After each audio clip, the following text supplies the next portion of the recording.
Yan guys, ito yung huli natin ng paglalambat kanina.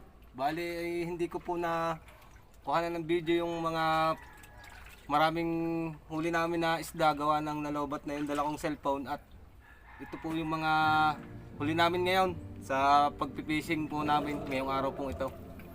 Ito po ang mga isdang banak. Tapos ito, kitang po guys. Napakadami naming huli, tapos may mga bangos. Tapos ito ang isdang tilapia. Napakarami.